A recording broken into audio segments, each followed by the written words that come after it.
بسم الله الرحمن الرحيم الحمد لله رب العالمين وبه نستعين على أمور الدنيا والدين وصلى الله على سيدنا محمد وبعد السلام عليكم ورحمة الله وبركاته ميلاد joogtaan baa Soomaali sida loo sheegay magacayga waxa la yiraahdaa Jaamac Muumin Cumar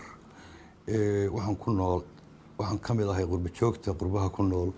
waxaan ku noolay dalka Sweden magaalada Stockholm waxaan rabaa galabta maanta halkan inaan message ka gudbiyo dadka Soomaaliyeed aan u gudbiyo dhowr qodob awalan waxa jira dhibaato caam ah oo dadka Soomaaliyeed haysata meel ay joogaanba gaar ahaan waxaan ka hadlayaa Stockholm ama Sweden iyo waxa ka jira runtii dhacdooyin aad u foolxun ayaa haysta Soomaalida degan qurbaha inta ka warqo wadanka Sweden magaalada Stockholm deegaan aad u yar 2015kii wixii ka dameeyay waxa ku dhintay 3 iyo 30 ilaa 4 iyo 30 cunug oo Soomaali ah oo kan ugu weyn 24 jir yahay kan ugu yareena 17 jir yahay arinkaas markaanu dabagalay ama aanu isku daynay in wax laga qabtana waxaanu ogaanay hal qof loo soo xiray inuu san jirin dhibaatadaasi caam ahaan bay noo haysataa meelo kale oo qaarkoodna nala mid yihiin qaarkoodna naga daran yihiin sida dalka Canada sida dalka UK iyo meelo badan oo kale waxaan Soomaalida maanta u sheegayaa wiilba gel ku jawaabay oo yiri ceelal hayn jiray hadii loo horo hal halowd iyo haw badanay waa la hayaamay waa la qaxay waa la firdhay laakiin waxba kama aanan dheefin in aan guri shirkadada deganaado oo nol iyo biyo leh macna iyo ma sameynayso hadii dadku caruurtiisa ay waayaanin anigu special ahaan ama khaas ahaan hal wiil baan caruur ka lahaa iyo gabar anigoo hooyadii iyo meeyda dul taagan goolkaan nugaaleed hooyadii iyo meeyda anoo dul taagan oo markaas 10 daqiiqo ka hor ay geeriyootay ayaan isaga la hadlay wiilka oo u tacsiidiyay midka meel fiican dhig ugu yiri telefoon baan kugu soo celinayaa 25 ilaa 26 daqiiqo ka bacdina waxa gabadhaydu ii soo sheegtay isagoo meeyda inay dul taagan tahay 30 daqiiqo kala dambeeyeen ama 40 iyo dhowr daqiiqo hooyadii wiilkaygu dadku way dhimanayaan laakiin qaabka loo dhimanayo ayaa loo baahan yahay in laga fakaro ama qaab fool xun ah dadka qurbaha jooga ama qurba joogta Soomaaliyeed waxaan ugu baaqayaa ruuxa ma hayno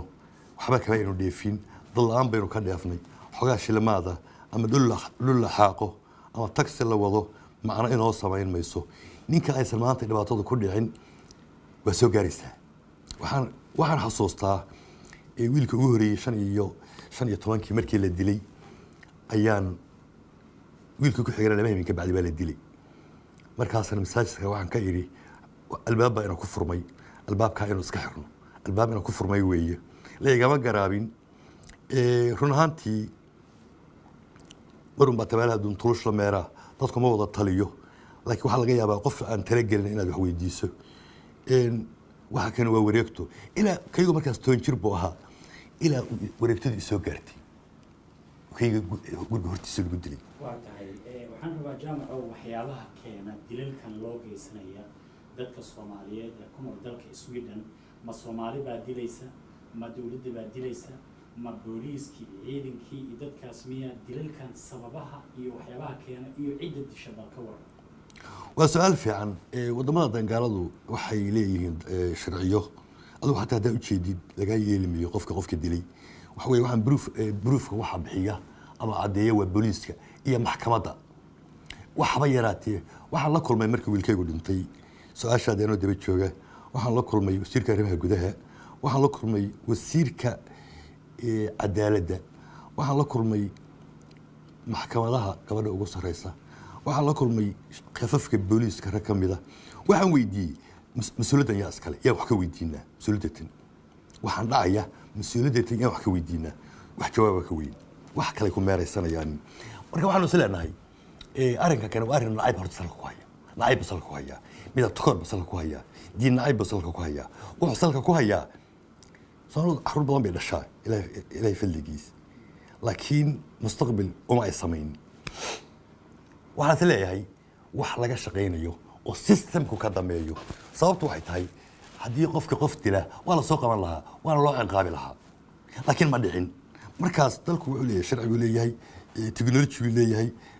kaliya waxay ku qaban karaan muddo gaaban anigoo aan waxba metelinin ayaa haddaan baaris sameeyo aysan wiig ugu qaadanaynin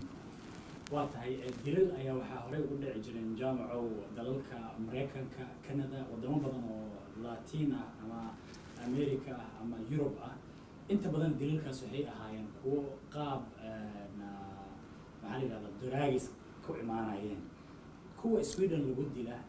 ma liska dilaa mise sabab ayaa jirta waxyaaba oo adiga noo caddayn karto horta waxaa jira group samaysmay waxaa laga yaabaa inuu daroogo ku samaysmay ama hub ku samaysmay laakiin carruurta yararka ahi daroogana ma soo geliyaan hubna ma soo geliyaan shalay kastoo la baaro haddana mid laga heli mid kale hub baa laga helayaa xaafadahaanu deganahay waxaynu oran karaynaa wuxuu sabab kama saan la'a daroogo kama saan la'a hub lacag kama saan la'a kama madax bannaana laakiin waxba isku soo duuduubo dalku wuxuu leeyahay sharci boolis buu leeyahay maxkamaduu leeyahay qofku kiiska sabab kasta kiisku ha u dhaco laakiin waa in la qabtaa marba kiiska haddaan la qabanaynin waxa weeye wax si sabab ka dambeeyo taa way cadda waa tahay marka maxaa isleedahay qaabka loo yareyn karo dilalkaas dhacaya cidda wax ka qaban karto isleedahay maxay tahay waxaan is leeyahay dadka Soomaaliyeed inay isku xirmaan awal baa Ilaahay talada ka qaaday maxamed nuur fadal dhamaasaa ku dhacdo hadduu dhil ku buuxsamo dhul ayna arkayn baa ibliis uga dhawaaqaa dadka Soomaaliyeed bala meel uga dhawaaqaysa iyagaa isnacay iyagaa qofka kale haruufaya waxaan leeyahay laba arrimood wax laga qaban karaa marka koowaad waa in dadka Soomaaliyeed uu ogaado inuu xaquuq leeyahay bashar yahay oo isku xirmaa oo taladeedu ay mideeyaan marka labaad dawlad bay maqashaa dawlad bay maqashaa hal waraaq oo madaxtooyada ka soo baxda wax kasta isku bedeli karaan haddii dawladda Soomaaliya ay tiraahdo carruurta leyntaana loo ka daayo leynta kaliya waxaa ka daran Ibraahimow leynta kaliya waxaa dhinac socda minister xaafadaha iyaga waxaa ku xiran 400 oo cunug baa ku xiran oo Soomaali ah waxaa la qaataa carruurta yararka ah bilaa sabab la'aan carruurta yararka ah la qaataa hooyo 7 dhashay ama 6 dhashay baa carruurta geynaysa iskuul deedna waa loo dabamarayaayo naga social iyo khuran iyo wax la suuj magacyo saas isugu jira ayaa qaata inta u dabamara waxa loo geeyaa toon weligeed wax dhalin aqliga insaanku aqliga bini'aadamku arrinka ma aqbali karo qalad waa dhici kara ma oranayno qof dambi ilaahay ma jiro ma oranayno waalid carruurta ku filayn ma jiro laakiin kumbulateerin ama kamitaan buu u baahan yahay in carruurta laga qaado uma baahna hooyo 6 cunug dhashay oo ku soo tiil tacab beeshay in barqadi laga farmaroojiyo waa la xoogayaa waa xaqiiq waa la xoogayaa dad baa la samaynayaa kale dadka iyaga baa nala ku dhinac samaynaya marka waxaan is leeyahay dowladda Soomaaliya meelaha joogay leedahay dowladda Soomaaliya arrinka inay ka hadasho waa muhiim mas'uuliyadda iyada haysa iyada codkeeda soconaya iyada waraaqooda meel gaarayaan waxaan qabaa dowladda madaxweynaha ugu horeeyo madaxweynaha qaranka ugu horeeyo in arrinka wax laga qabto waa qurbahoo dhan saasana is leeyahay run ahaantii badanta Soomaaliyeed ku jirta qodobka markaan ka gudbo waxaan rabaa dadka Soomaalida inaan kelmad ku iraado war Ilaahay dulmiga ma yaqaano dadku haddaysan iyagu isdulminin Ilaahay dulmiga ma yaqaano waxayna ku dhacayaa waa dulmi inagoo gacmaha ku keensanay waxaan leeyahay hal isu tanasulo qaran Soomaaliyeed hal raadiyo ceel buu ku dhacay ceelka laga soo saaro ninkii meesha iyo madaba inta badan la qabsado xaq sax maahan مثل واحد سوق هذا مثل وين حسن الشيخ بالولي ما قارن بنفليا تنجلس وحبا كده ما ولي كو هذا يقول حكي شيء ما مكون رياضي لا حاول ما وقبني بقول شق ما بلابي سلو قري ماذا صون شعريسي يا غباء يا بخت يا حرام صماهن وحلا وضع نين أن ولي بقى قبنين غلي يبوق بقادنا ولي كتشرس ديارين إلا أديو بصحبة ما يصح معهن عقل إنسانكم مقبل وظلمي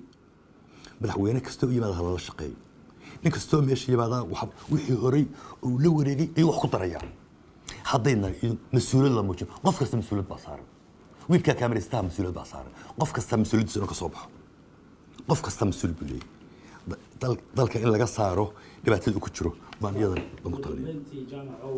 qurbo joogta Soomaaliyeed dal kasto ay ku nool yihiin gaar ahaan kuwa reer Sweden maxaad kula talinaysaa waxaan kula talinayaa dadka aan u tagnay quraanka noo sheegay weligood ma qancayaanin ilaa baktiga iyo xaaraanta ay ku dhex jiraaniin aad la gasho weligood ma qancayaanin dadka waxaa laga caawiyaa dhulka laga socday hadday Sweden tahay hadday Canada tahay hadday UK tahay hadday Maraykan tahay hadday Yurub kala tahay dadka wixii la celin karo oo weli gacanta waaridka ku jira waxa laga socday hooyooyinka Soomaaliyeed waxaan kula talinayaa oo qurbo joogta waxa xarunta wax ka caymiyeen dhibaatada way arkeen dhibaatada inta ay dhan tahay dhibaatada way arkeen